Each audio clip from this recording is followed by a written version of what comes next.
Now to South Africa, and a look at how Durban has countered a major threat to its holiday industry. The coast to the north and south of Durban is one of the most popular tourist areas in South Africa, and at this time of year, thousands of holidaymakers flock to the beaches, eager for the pleasures of sun, sand and surf.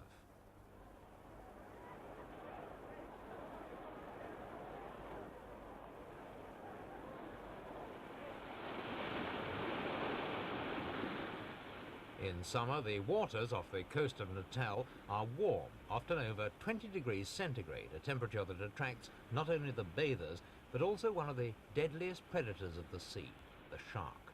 Along the crowded beaches, members of the Natal Sharks Board are constantly on the lookout for any sign of danger. Many people along this section of the coast remember the horrifying summer 13 years ago when 5 attacks occurred and 4 people died. Miss Julia Painting was one of the victims that summer and is lucky to be alive today. A shark severed her left arm while she was playing in shallow water. She remembers the incident vividly. Well, I thought it was someone swimming underwater and trying to scare us, because at the time there was a shark scare on. And of course when everyone's on holiday, everyone's playing the fool like this. And I ignored it until I saw the fins right in front of me, and then I thought I ran screaming away, but apparently the person who saved me from the shark, he said I turned straight into it and started attacking it before it attacked me. All I remember is I felt like a bit of rag being lashed around. I just had I felt I couldn't do a thing to help myself at all. Didn't even think I'd see the next day. How big was the shark? I believe about 6 feet, 7 foot, something like that. And now, do you go swimming in the sea again? Oh, I love it. Nothing will keep me away from it. But there must be shark nets. You won't catch me swimming in the sea where there's no shark nets. The shark is one of the most perfectly designed creatures ever to exist. It evolved its present form millions of years ago and has been perfectly suited to its environment ever since.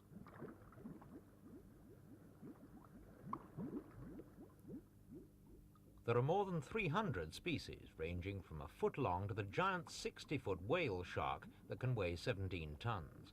They have no natural enemies. They never sleep, and they never stop swimming. If they did, their gills would stop extracting oxygen from the water, and they'd sink to the bottom and die.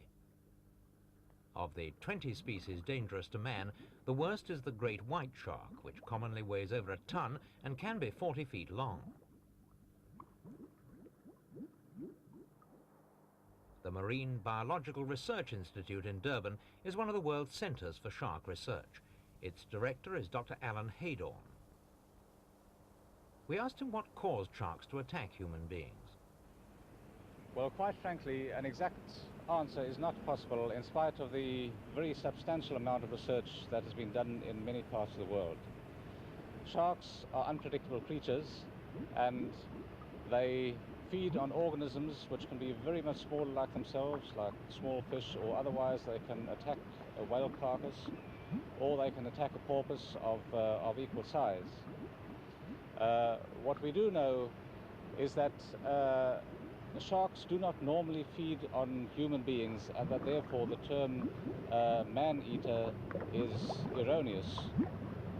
Under certain circumstances, it appears that when sharks and human beings come into contact, there is the possibility of a shark biting a human being. This was particularly horrifying during the war, when large numbers of people were exposed to shark attack in offshore waters. And it is, of course, also frightening and disconcerting in an area such as Natal, which is so dependent on the holiday maker for its economy. And in your research, have you come across anything that you can say is a definite deterrent to sharks attacking? Well, not really. We do know, and we recommend strongly to people not to bathe, let's say, late at night, at dusk, to avoid bathing in excessively murky areas and to avoid bathing in areas where, for example, a river flows into the sea, because it seems that under these circumstances shark attacks are likely to occur according to the records. These nets of yours on the offshore beaches along the Natal coast seem to have had an effect in reducing the shark population. Well, again, we haven't got certainty. All we know is that the nets appear to be very effective, and we say, touch wood, may it remain so. There are two possibilities. The one is that the nets, which in fact gill sharks, large numbers of sharks are killed in them, are reducing a fairly static population, and therefore by reducing the numbers of sharks, the chances of shark attack contact between human beings and sharks, and therefore shark attack, are reduced. The other possibility is, of course, that the sharks get to know the nets, that it's a behavioral thing, and that they therefore actively learn to avoid the nets. We know that sharks do not like the smell of rotting shark flesh, and because they're very frequently decomposing sharks in the nets, this may also have something to do with the avoidance of sharks of nets, and therefore of areas which are protected by nets. There's no guarantee, though. Several kinds of nets are used along the Natal coast, but the best protection seems to be a system of overlapping nets. These are placed beyond the breaker line so that they're not washed up on the beach, and about 60 feet apart so they don't foul each other in rough weather.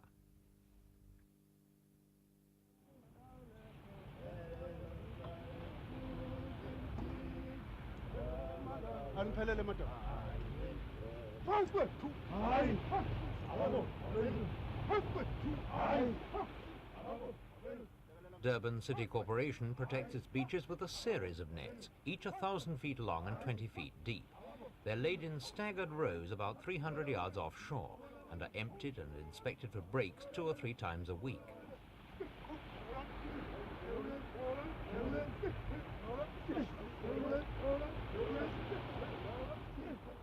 There have been no shark attacks on Durban's beaches since the nets were first laid down nearly 20 years ago, a record the city is justly proud of. This little tiddler was the only shark recovered during our trip, proof that the nets do seem to act as a deterrent, but the nets have held some monsters in their time. This film from the Natal Sharks Board shows the capture of a huge ragged tooth shark. Unlike most sharks caught in the nets, this one was still alive when he was hauled in. One false move by the crew could have meant the loss of an arm or a leg in those vicious teeth.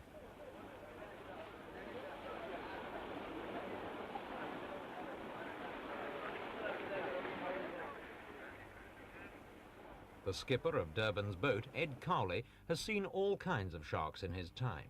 How many did he catch nowadays? Well, we average about 5 or 6 a month now, as against when we first started in '52, about 550 odd. And what's the size that you normally catch? Size vary from about 7 or 8 feet to 15, an exceptional. Well, we've had caught 15 footers in the nets. Sometimes, on an average, I would say 10 feet. That's our average in length. This small one we caught today, that was on the inner net. Is this usual? Well, I should say there's as many caught on the inside as there are on the outside. It's difficult to judge because the net gets wrapped up, you see. But there's nothing to say the shark won't come in on the ends, come in around the ends. But if he's coming in, we'll catch him. If he's going out, we'll catch him, as is proved today. Inside net, we caught a shark. Back on shore, Ed showed us some of his more gruesome souvenirs. So these are the type of jaws we get in the nets. This is a blue pointer, around about 10 feet. This is a ridgeback grey, around about 12 feet.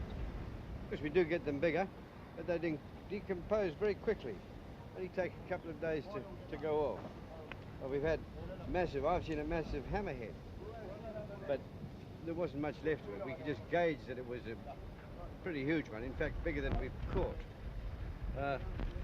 We did get one though. We chopped him open and had a look inside, and he had the tail fin of a shark. Upended, I would suppose, about 3 feet. No damage at all, so it gives you an idea of the size the jaw is when he's opened and he wants to attack. But as I say, they do get bigger. We've had big ones, but we've heard of 2,000 pounders, but we haven't had them. I'd hate to see one. Despite the success of the nets, scientists have continued to search for a really foolproof solution to the shark threat, and this could be it, an electrical barrier which the sharks won't be able to penetrate. It's the brainchild of Dr. Eddie Smith of the National Physical Research Laboratory in Pretoria.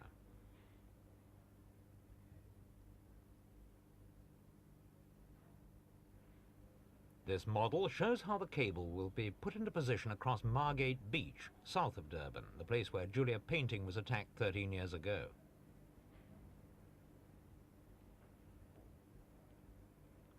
The barrier will run across the seabed from 2 rock promontories and will completely enclose an area of 50,000 square meters.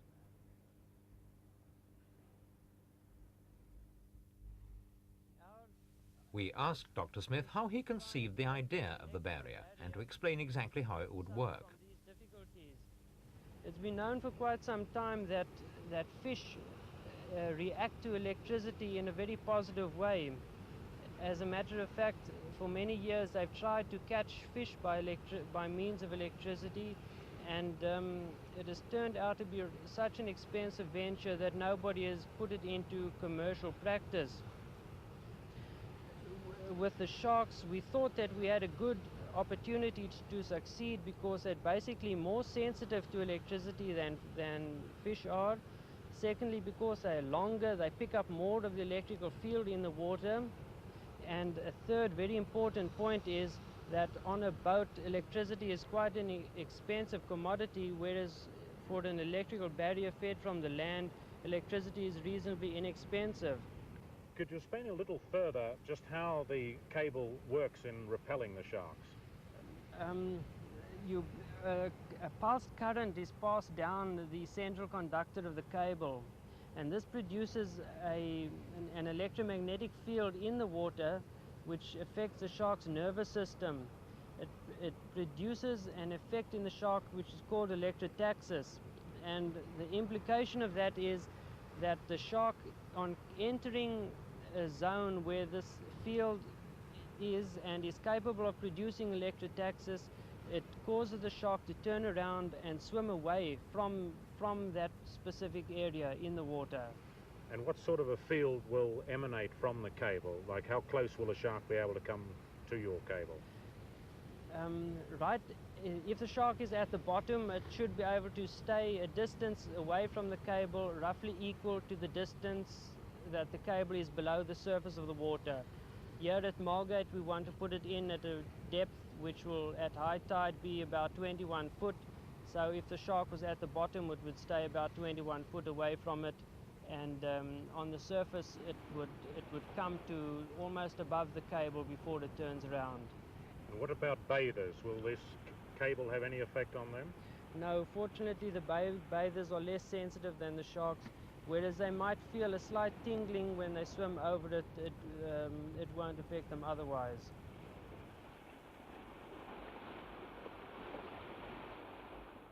Dr. Smith's barrier will cost $50,000 to install and $5,000 a year to run. If successful, it's certain to be adopted widely throughout South Africa, and probably by countries like Australia and the United States, whose coasts are also menaced by sharks.